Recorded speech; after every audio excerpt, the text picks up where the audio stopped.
Tai pirmosios porą savaičių Sūduvoje, pirmosios rungtynės, iš pradžių po keitimo, po to pilnos, kokie įspūdžiai, kaip jautiesi pirmiausia kolektyve, komandoje, kaip priėmė?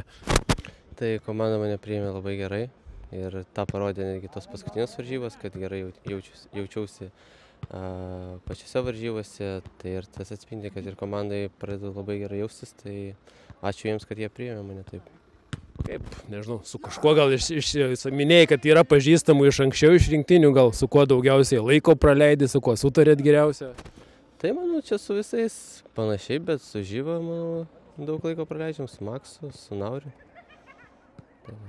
Spėjai po Marijampolę pasidairyti, gal kažką pamatyti, kokios vietos gal, kaip bendras vaizdas? Tai jo, mes su savo žmona, aš su vaiku vaikščiom po visą Marijampolę, kiek mes galim.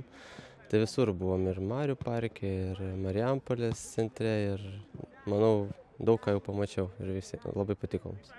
Šeimai tinkamas gyventi miestas. Taip.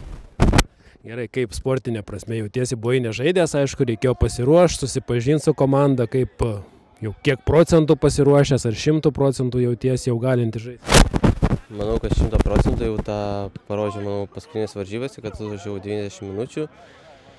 Ir neprireikė keitimo man, kad aš pats prašyčiau, kad keisti, kad nebegaliu, tai manau tą parodžiau ir norėčiau padėkoti Transvestui, kad man leido maros treniruotis ir tą laiką 2 mėnesius, manau, palaikiau formą savo.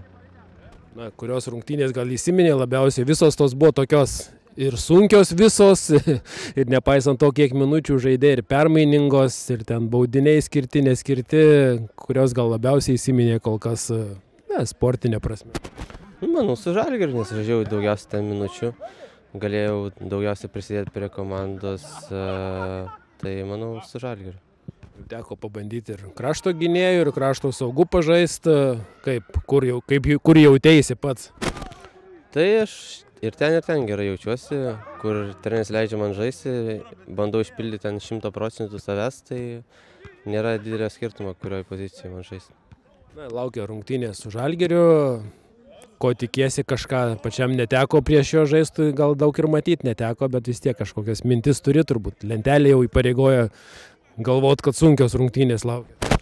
Tai jo, Žalgiris visi žino, kad yra labai stiprus varžovas, gal šiais metais jiems neina kortos, bet naujas treneris atėjęs, matosi, kad truputį pakeitė jų savo žaidimą ir kol kas jiems einasi gerai, laimėjo 2 varžybas ir taip ateina labai svarbios mūsų varžybos, nes žinom, kokį svarbumą tos varžybos ir daug ką gali lemti jas.